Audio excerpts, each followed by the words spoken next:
ఒక వార్త వచ్చింది ఇవాళ. హైవేస్కి సంబంధించి రోడ్లకు సంబంధించి రోడ్ల నిర్మాణంలో 1 కిలోమీటర్ మీద దాదాపు 31 కోట్ల రూపాయల అవినీతి జరిగే అవకాశం ఉందని ఒక వార్తాపత్రికలో వచ్చింది. దానికి కౌంటర్గా ఈరోజు ఇంకో వార్తాపత్రికలో వచ్చింది. అది ఆ 30 కోట్లు ఎందుకు అని చెప్పనంటే రోడ్ల పక్కనే అదేది వాకింగ్ ట్రాక్ నిర్మిస్తారు, సైకిల్ ట్రాక్ వేస్తారు, అవెన్యూ ప్లాంటేషన్ ఉంటుంది, ఇంకా రకరకాల ఏదో చెప్పారు. ఎట్లా చూస్తున్నారు దీన్ని మీరు? Sir good evening sir. మీకు కృష్ణన్నకి మన చిన్నపరెడ్డి గారికి 60 ప్రశ్న అందరికి కూడా గుడ్ ఈవినింగ్ అండి. బలరాం గారు మీకు కూడా. ఇప్పుడు హైవేలో రోడ్ వేయటానికి ఇక్కడ రోడ్లు వేయటానికి మధ్యన కొంత వ్యత్యాసం ఉంటుంది. ఆ ఖర్చుకు కానీ దానికి సంబంధించిన విషయాల్లోకి సంబంధించి ఇప్పుడు ఒకవేళ అందులో ఏమన్నా పొరపాట్లో లేదు అవినీతితో జరిగితే దానికి సంబంధించిన వేదికలు ఉన్నాయి, కోర్టులు ఉన్నాయి, దానికి సంబంధించి అన్ని రకాలుగా వారు ముందుకెళ్ళొచ్చు, చట్ట పరిధిలో చాలా అవకాశాలను ఉపయోగించుకోవచ్చు. ఇక్కడ సమస్య ఏంటంటే వీళ్ళకి చేతకాల ఒక రాజధాని డెవలప్మెంట్ చేయటమే చేతకాక 3 రాజధానులు అని చెప్పి ఒక రాజధానిలో ఒక్క పని కూడా చేయకుండా ఈ రోజున వైజాగ్ వెళ్ళినటువంటి రాంబాబు గారు బుష్ అన్నారు. బుష్ అంటే దేనికి బుష్? మీరు ఎప్పుడైతే మనకి చేత కాదో అమరావతి అనేటువంటి ఒక నగరాన్ని నిర్మించడం చేతకాక వైజాగ్లో నగరం ఉంది, సాఫ్ట్వేర్ ఉంది, సీపోర్ట్ ఉంది, అవన్నీ అందరికీ తెలిసిందే కదా. అమరావతిని ఇక్కడ పెట్టడానికి ప్రత్యేకమైనటువంటి కారణాలు ఉన్నాయి. రాష్ట్రానికి సంబంధించి సెంటర్ పాయింట్గా ఉంది. ఎటు నుంచి అయినా సరే 300 కిలోమీటర్లు డిస్టెన్స్లో స్టేట్లో ఉన్న అన్ని ప్రాంతాలు కూడా కనెక్టివిటీ ఉంది.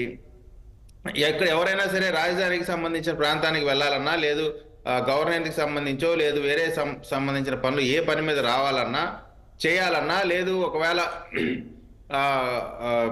కొత్తగా ఎవరన్నా ఇండస్ట్రీస్ పెట్టాలనుకుంటారు, రాజధానిగా ఇక్కడ విజయవాడ ఎయిర్పోర్ట్లో దిగుతారు, రాజధానికి వస్తారు, వాళ్ళ పనులు చూసుకుంటారు, వెళ్తారు.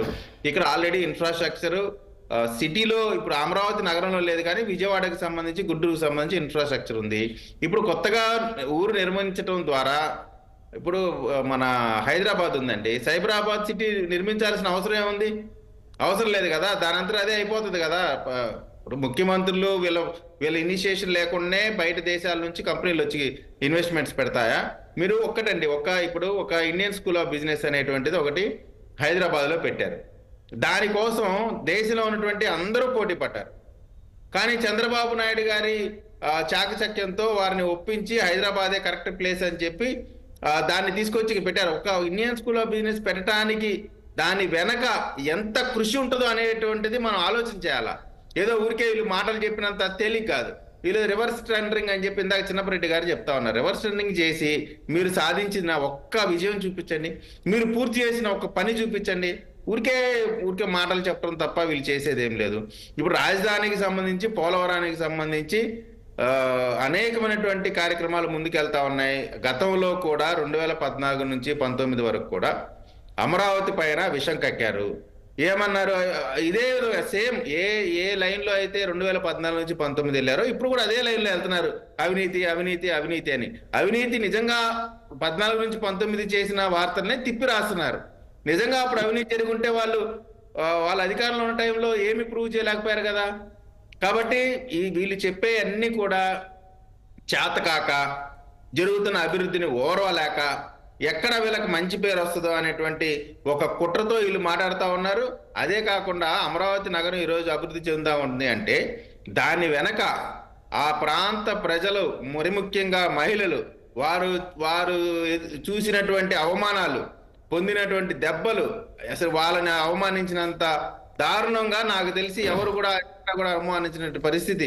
వారు చీరలు పెట్టి లాగారా, గుండెల మీద కాళ్ళతో పెట్టి తన్నారా, ఎన్ని రకాలుగా ఇబ్బంది పెట్టాలో అన్ని రకాలుగా ఇబ్బంది పట్టినా మొక్కవోని దీక్షతో అమరావతి మా రాజధానిగా అమరావతి ఉండాలి అని చెప్పి ఆ రోజున మహిళలు ఆ గలానికి ప్రతిరూపమే ఈ రోజు జరుగుతున్నటువంటి అమరావతి రాజధాని అభివృద్ధి. ఎప్పుడైనా కానీ ప్రభుత్వం అనేది ఇంటర్ఫిరెన్స్ లేకుండా ఏ నగరం కూడా, ఏ ప్రాజెక్టులు కూడా కొత్తగా రావు.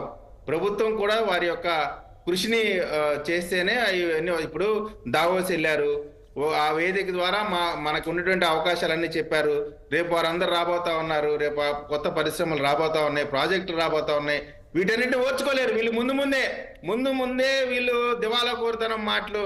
కాబట్టి ప్రజాస్వామ్యంలో మనం స్వేచ్ఛ ఉంది కాబట్టి ఎవరు ఎట్లయినా మాట్లాడొచ్చు కానండి.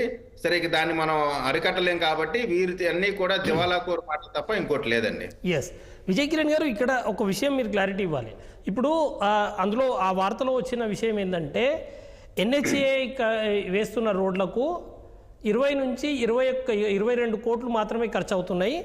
దీనికి 53,88,00,000 అంటున్నారు అని అంటున్నారు. కానీ కౌంటర్గా ఇంకొక వార్త వచ్చిన పత్రికలో దాంట్లో చెప్తుంది ఏంటంటే ఆల్రెడీ విధ్వంసం చేసి ఉన్నారు, ఈ రోడ్లనన్నీ తొలగించాలి, దానికి తోడు వరద నీటి మళ్లింపులు, నీటి సరఫరా, సివరేజ్ నెట్వర్క్ తయారు చేయాలి, నడకదారి, సైకిల్ ట్రాక్ ఏర్పాటు చేయాలని అంటున్నారు. సరే, కొంత ఖర్చు ఎక్కువ అవుతుంది, కానీ 30 కోట్ల రూపాయలు అడిషనల్గా అవుతుందా అన్నదే ఇక్కడ వస్తున్న అనుమానం.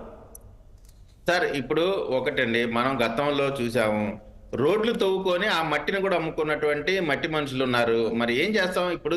అదే కాకుండా మీరు అన్నట్టు ఒకవేళ అది ఎక్సెస్ అమౌంట్, అది ఏమైనా చట్ట వ్యతిరేకం ఉంటే దానికి సంబంధించిన చర్యలు తీసుకుంటారు. ఆ రేటు కరెక్టా కాదా అనేటువంటిది నిపుణుల కమిటీ వేసే కదా. ఖర్చు పనిని బట్టే ఖర్చు ఉంటుంది కదా. ఆ ఖర్చును బేస్ చేసుకొని ఇప్పుడు సాక్షిలో రాసింది కేవలం ఇదేదో స్కామ్ చేస్తున్నారు, డబ్బులు ఏదో దోచుకుంటున్నారు అనే మాట మీద మాత్రమే స్కామ్ లాగా రాసుకొచ్చారు. దానికి సంబంధించిన ఇవాళ ఇంకొక పేపర్లో వచ్చిన దాంట్లో ఏం రాశారు, ఆ వర్క్ కి సంబంధించి ఏ వర్క్ చేయబోతా ఉన్నారు, జనరల్ గా వర్క్ చేస్తే ఎంత ఖర్చు అయింది, ఇప్పుడు ఉన్నటువంటి రోడ్లు తీసి కొత్త రోడ్లు వేసి ఈ వాటర్ కి సంబంధించి, ఈ ఫ్లడ్ కి సంబంధించి సైడ్ రోడ్స్ డెవలప్మెంట్ కానీ, గ్రీనరీ కానీ వీటన్నిటిని కూడా డెవలప్ చేస్తున్నారు అనేటువంటి అంశాన్ని వచ్చింది. అయినప్పటికీ కూడా ఇది కంపేర్ ఇప్పుడు డాక్యుమెంట్ పరంగా రెండు చూసి కానీ మనం క్లారిటీగా చెప్పలేనటువంటి పరిస్థితి. ఏదేమైనా వర్క్ చేయకుండా డబ్బులు వచ్చేటువంటి పరిస్థితి ఉండదు. దానికి సంబంధించి వీళ్ళు కిలోమీటర్కి 30 కోట్ల రూపాయలు అదనంగా ఊరికే డబ్బులు తీసుకొని జేబులు వేసుకునేటువంటి పరిస్థితి ఉండనే ఉండదండి. అనేక స్టేజెస్ లో దీని ఎంక్వైరీస్ ఉంటాయి, క్వాలిటీ కంట్రోల్ ఉంటుంది, వర్క్ ఆర్డర్ ఉంటుంది. ఆ వర్క్ ఆర్డర్ లో స్పెసిఫికేషన్స్ ఉంటాయి, ఏ వర్క్ చేయాలా, ఏ వర్క్ కి ఎంత వర్క్ చేయాలా, లేయింగ్ కి ఎంత అవుతుంది, గ్రీనరీకి ఎంత అవుతుంది, డెవలప్మెంట్ కి ఎంత అవుతుంది, ఇవన్నీ ఉంటాయి. ఏదో ఊరికే డబ్బులు ఇచ్చేసి రోడ్లు వేసేయండి అనరు. ప్రతి వర్క్ కూడా వర్క్ ఆర్డర్ ఉంటుంది. దాంట్లో